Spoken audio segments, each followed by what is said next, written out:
4 दिसंबर 1971 रात के ठीक 12:30 हो रहे थे। राजस्थान के थार रेगिस्तान में कड़ाके की ठंड थी और लोंगेवाला पोस्ट पर एक अजीब सी खामोशी छाई थी। मेजर कुलदीप सिंह चांदपुरी अपने बंकर के बाहर खड़े थे। तभी अचानक उन्हें जमीन के नीचे एक कंपन महसूस हुई। उन्होंने अपना कान रेत पर लगाया। वो कंपन किसी भूकंप की नहीं थी, बल्कि किसी भारी चीज के चलने की थी। मेजर ने तुरंत अपनी दूरबीन उठाई और जीरो लाइन की तरफ देखा। रेत के गुबार को चीरते हुए पाकिस्तान की 22वीं कैवलरी के चीनी T-59 टैंकों का एक विशाल रेजिमेंट उनकी तरफ आ रहा था। मेजर चांदपुरी ने रेडियो सेट झपटा और हेडक्वार्टर को मैसेज दिया। सर, सामने कम से कम 40 टैंक हैं और हजारों की तादाद में दुश्मन इन्फेंट्री हमारी तरफ बढ़ रही है। हमें तुरंत बैकअप चाहिए। हेडक्वार्टर से आवाज आई। मेजर चांदपुरी, हमारे पास एयर सपोर्ट के लिए हंटर जेट्स तो हैं, लेकिन वो रात में उड़ान नहीं भर सकते। तुम्हें सुबह के सूरज का इंतजार करना होगा। तब तक या तो पोस्ट छोड़ दो या अपनी किस्मत पे भरोसा करो। मेजर चांदपुरी ने रेडियो ऑपरेटर की तरफ देखा और गहरी सांस ली। उनके पास सिर्फ 120 जवान थे और सामने 3000 की फौज। लॉजिक कह रहा था कि पीछे हट जाओ, लेकिन अगर वो पीछे हट जाते तो दुश्मन देश के अंदर घुस जाते। अगले कुछ सेकंड्स में मेजर ने अपनी जीप निकाली और पोस्ट के सामने एक कच्ची कटीली बाड़ बिछा दी। ये कोई माइंस नहीं थे, ये सिर्फ एक धोखा था। लेकिन उस रात उसी एक धोखे और 120 जवानों के जिगर ने पाकिस्तान के ब्रेकफास्ट इन जैसलमेर के सपने को शमशान में बदल दिया। ये किस्सा सिर्फ शौर्य का ही नहीं, बल्कि उस ब्लफ यानी झांसे का है जिसने 1971 की जंग का रुख मोड़ दिया। इसको नाम दिया द बैटल ऑफ लोंगेवाला। दिसंबर 1971 भारत और पाकिस्तान के बीच तनाव चरम पर था, लेकिन राजस्थान का यह सेक्टर मिलिट्री नक्शे पर लो प्रायोरिटी माना जा रहा था। भारतीय आला कमान को यकीन था कि पाकिस्तान रेगिस्तान के रास्ते बड़ा हमला करने की बेवकूफ़ी नहीं करेगा।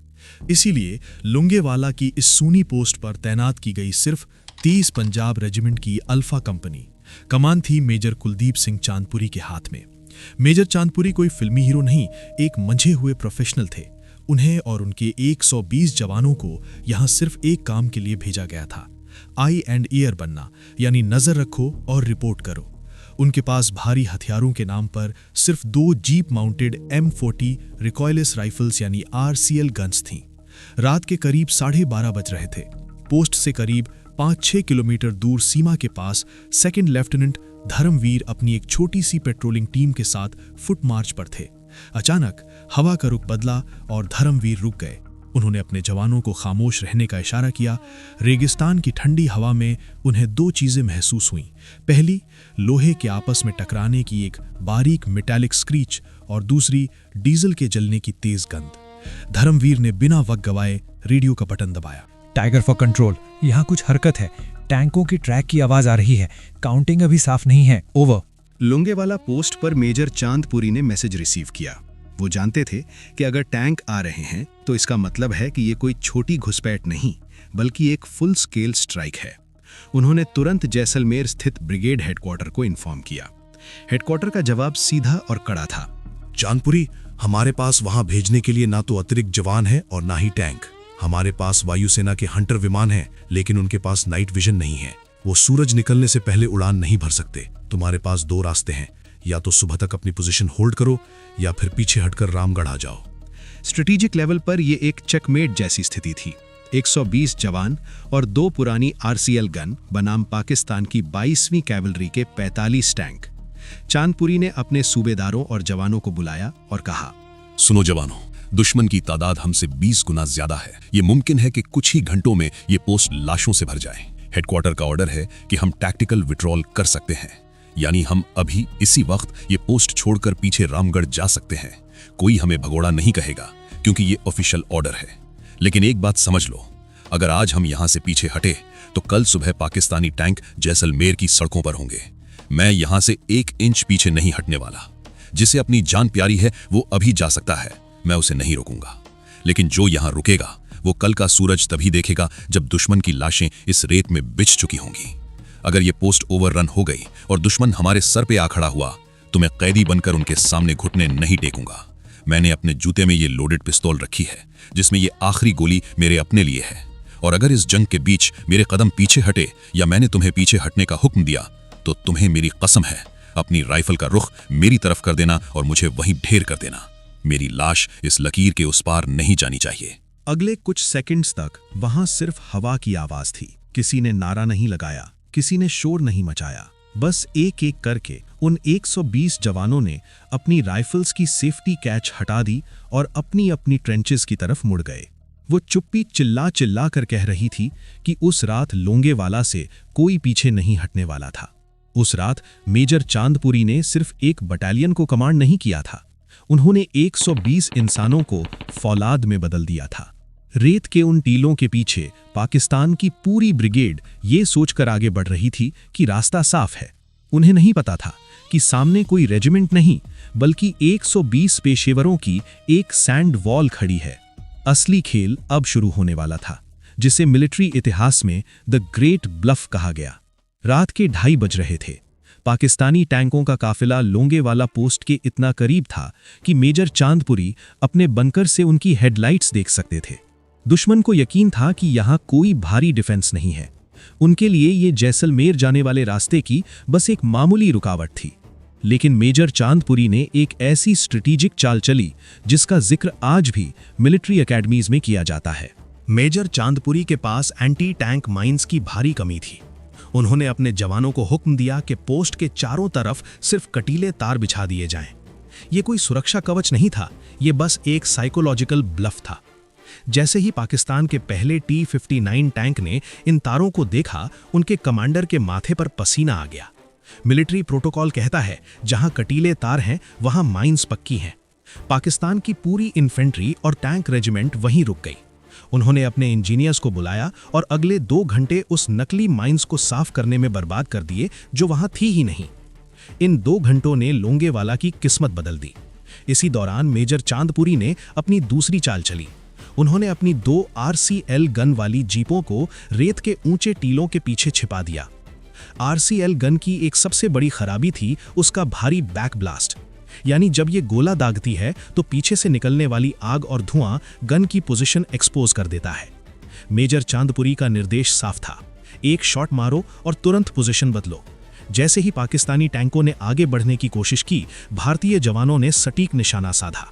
अंधेरे में पाकिस्तानियों को यह समझ ही नहीं आया कि उन पर हमला कहां से हो रहा है। उन्हें लगा कि लोंगेवाला पोस्ट पर भारत की कोई बड़ी बटालियन मौजूद है। इसी बीच कुदरत ने भी भारत का साथ दिया।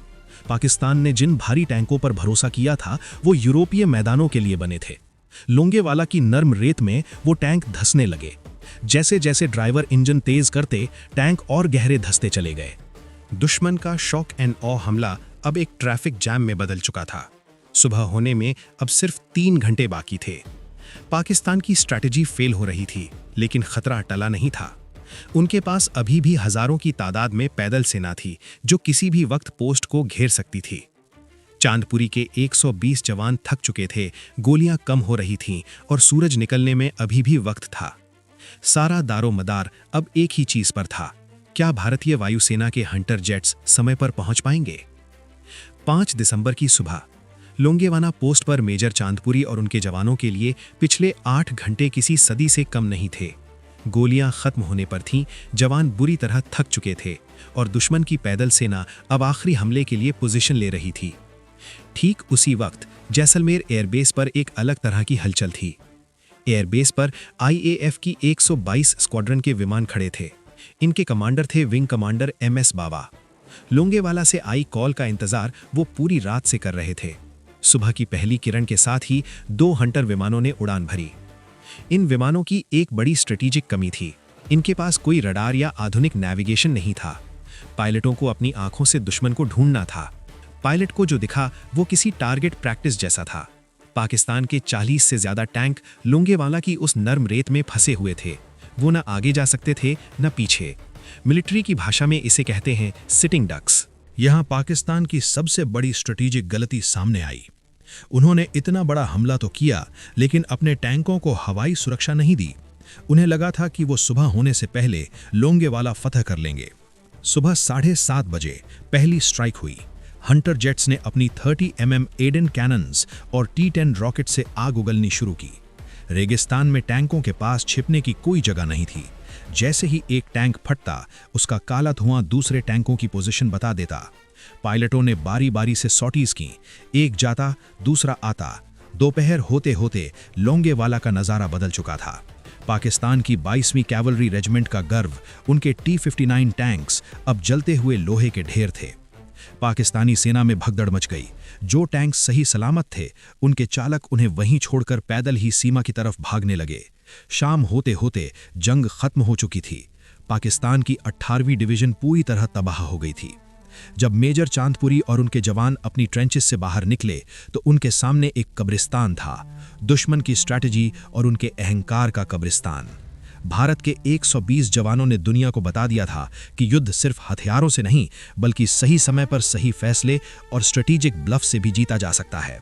आज भी लोंगेवाला की उस रेत में वो पाकिस्तानी टैंक वहीं खड़े हैं, इस बात की गवाही देने के लिए कि उस रात क्या हुआ था। जंग खत्म हो चुकी थी। लोंगेवाला की वो तपती रेत अब ठंडी पड़ रही थी, लेकिन जो निशान वहां छूट गए थे, उन्होंने इतिहास की दिशा बदल दी।